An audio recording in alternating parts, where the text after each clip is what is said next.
This many roots all came off this tree. Look at how shallow that root ball is. Then wait and see how much shallower we can get that root ball. I'm going to repot it, I'm going to prune it back. I'm going to look at this air layer and I'll explain why there's an air layer on it in March. And I'm going to prepare the wounds for further closing over the season. It is in a very shallow container. There is a sacrifice branch which goes all the way up to the sky here. I should wire, but I'm not going to wire. Let's get started, less talking, more working.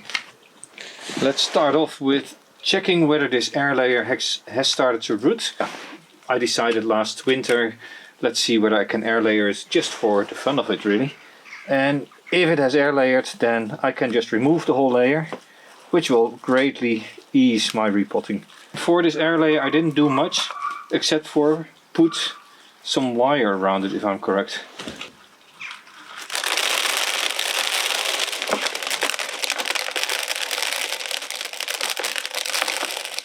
So early March you can see that even though I put these wires on in fall, they have started to bite in. So the trunk has thickened considerably.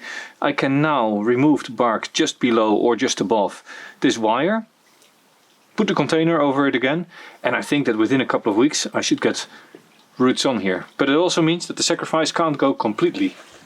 Then again, 2 meters of it is also a little bit much.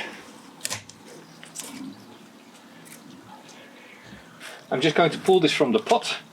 I'll do all the pruning and I'll clean this up after I've repotted.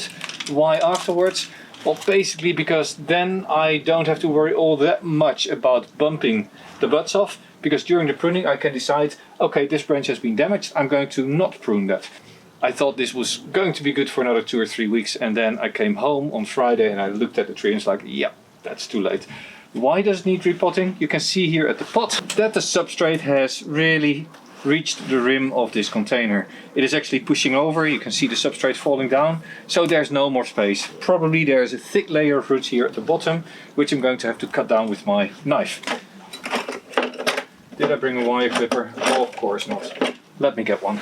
I've also brought out my, well, what is it? Garden knife. Curved. This is really useful. It's very old. It's somewhat sharp and I use it to clean out root balls and cut off younger roots. But let's get this out of the pot first. As expected, substantial rooting here at the bottom. Let me just clean out the root ball a little bit. Don't need to show you how that works, do I? I have this really cool root hook. Bobcat Bonsai made it for me. If you want them as well, have a look at his channel. I think he makes them to order. And the nice thing is, it is one prune. Just having one hook means that you don't intertwine in between the roots. You can just go in and you pull, and there's no risk that 2 or 3 of the, what do you call it, the teeth of the comb takes individual roots and they break. So here you can really start to tease the roots down and out, and at the same time the substrate falls in between. Now this you have to do, of course, throughout the root ball, all the way around. And if you're impatient like me, you could also decide, I'm just going to take a knife, cut around the edges, cut around the bottom, and work that way. I know the root ball of this tree quite well. I know it is very shallow, so I can just start cutting the loose roots here and just remove this whole mat of roots. Look at that. There's a bit of mesh in there. The roots have grown under the mesh. But this way you can just remove a whole slice from the root ball. Look at all these roots. This is all from 1 year. Last year I repotted this. And now there's a little surprise. So just wait for it. There is this wooden retainer underneath it. Look at that. Now we have one of the thinnest root balls that you can imagine. Look at how shallow that is. This allows me to now just clean out the outer edges, prune back on the inside what's needed, remove the weeds, and then plant it back up in the container. I'm really pleased with how shallow this is becoming. It can go in a very shallow pot once I'm happy with healing these cut marks. This many roots all came off this tree. Look at how shallow that root ball is. Now with trees in development like this, I really like to verify the roots and the attachments of the roots to the trunk. So I'm not going to wash it out and completely bare root it, but I'm going to squeeze out as much substrate as I can just by raking it radially from the trunk away. Just do this all around your root ball, and in the end you'll have lots of roots that hang down that you can then prune off. Here you see a root that was growing around the board. This clear angle I want to remove. So as I am pulling these out, I also prune back heavy roots like these that have these, what is it? Angular growth. Now if you are done with pruning the long roots and the surface roots and cleaning that out, make sure you also tilt the tree and look at the bottom. Here there's usually a lot of roots that you can still remove. Look at all these long roots. These should all go. So I'm going to clean all this long matting stuff off so that I get all the way to the bottom of the root ball. And you know, I was not kidding. Look at all these roots. All this coming from the bottom of the trunk. This can all go. Some of them are really, really heavy. But no mercy.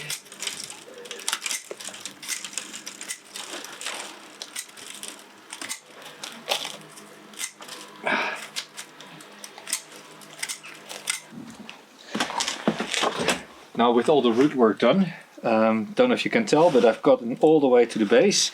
Might remove a few more individual roots here. And then this is ready to go back into a pot for the growing season. And I'm just using the same container, and I've put a little thin layer of substrate here at the bottom, mounted in the middle, and I can now take the tree and gently squeeze it over it. And I'm just filling it up with the same substrate I used before. I'm making sure that the roots are not intertwined as I do so, and I use a little chopstick to twiggle and wiggle so that the substrate really gets in between the roots. Now let's take a look at the tree and see where we can prune and what we can do with the scars. And then I have to cover up again because the air layer really needs to take this year. Now pruning wise, I'm not going to do much exciting. These sort of extension canes that I've left here, I'm just going to clip off, and then I'm going to put a little bit of cut paste on. Branches that come up from the inside I'm going to shorten. This is a fairly long one and I don't need a long one here. I'm just going to shorten it. It has a three-way intersection, and three-way intersections I don't like. I'm using the one to the back. This one comes to the front, interferes with this one, so this is going to go. Here there's a branch coming up which I don't want. Multiple buds in one spot. I'm going to remove the ones in a direction that I don't like. A very long branch in top can go. Here, lots and lots of branches. I don't want the top to grow that strongly just yet. I first want to close all these big cuts that I have on the tree. And once that is done, I'm going to develop the branching, the fine branching here in the top. So I'm just going to hold it back a little bit more than you might normally do. But I'm opening it up. I am allowing the lower branches to remain strong relative to the big one, to the top one. And I'm making sure the top ones don't get too heavy in the process, so I don't have to cut them off later on. Just pruning them back. Here the same, you have all these long back branches that you don't really need to have that long. And I can just prune them back a little bit. I'll leave one or two buds of extension. If they come up too much, take them out as well. This might actually be wired down a little bit, but also there doesn't need to be all that long. Particularly in the back, I don't want heavy branching. And actually it's nice if I have access so I can work on these wounds here. There's a little bud coming here, but I don't need another branch. Now, if you like my videos and you haven't subscribed, consider clicking the subscribe link. Maybe hitting like or leaving a comment. That way I know you like the video, but also if you're subscribed you might get a little notification on YouTube. There's a new video out. Now with these wounds here in the back, I was told to not worry about them, give up, because they'll never ever close. But that of course is not something that I'm willing to do. So let me try and clean these up as well.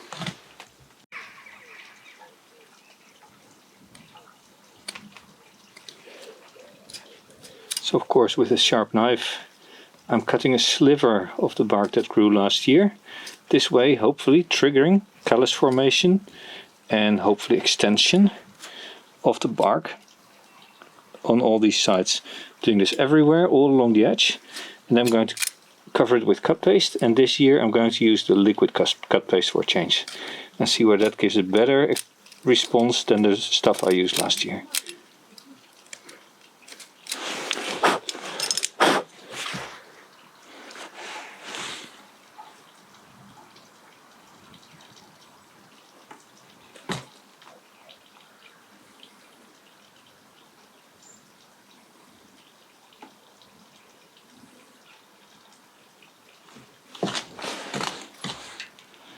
Most important, of course, to cover the edges.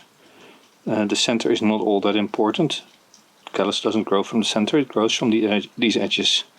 Still, having it covered completely, I like the idea of it, reducing the risk of water getting underneath it. And this I of course do for all these big cuts that I have here. Some are a little bit awkward to get to without pushing all the growth off and not having my hands in view. So I might just finish this off without the camera running. And then before I put it back in the garden, I'm going to remove a bit of the bark here. Not because I think it needs to be removed, but it will aid and speed up the process. I'm doing this right below the wire, hoping that the wire aids in thickening here at the top. And then I'm just going to add the pot again, close it up, water it down and be done with this tree for the next couple of weeks.